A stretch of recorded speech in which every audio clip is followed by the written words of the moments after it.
Hi guys, so let's now take a look at working capital or net current assets on our balance sheet, as well as the net assets position.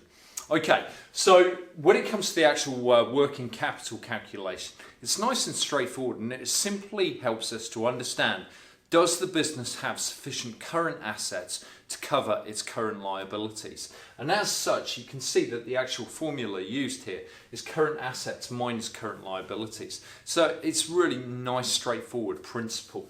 Okay, and it helps to ensure that the business has sufficient funds to repay current liabilities.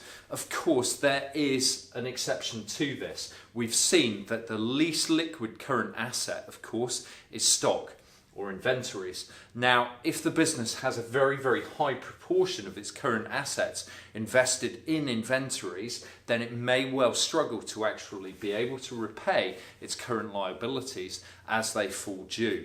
So that is just one little caveat that I just want to add there, okay?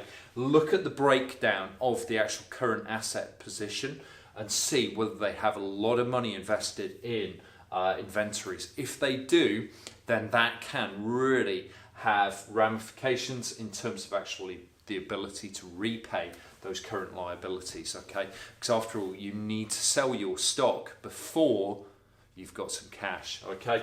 And of course, cash is king.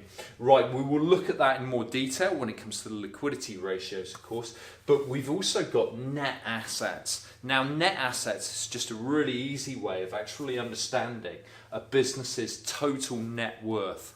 Okay, and it simply is a matter of actually adding up the total sum of the non-current assets plus the current assets minus the total liabilities, which of course is going to be your current liabilities plus on top of that your non-current liabilities. Let's just write that out just to make sure we're clear on that. So we've got non-current assets. Okay, so we've got non-current assets plus our current assets, okay, minus the actual non-current liabilities plus the current liabilities.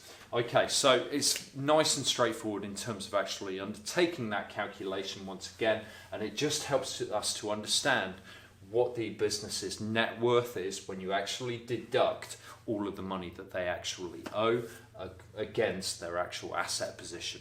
Great stuff, guys. Thanks for joining me.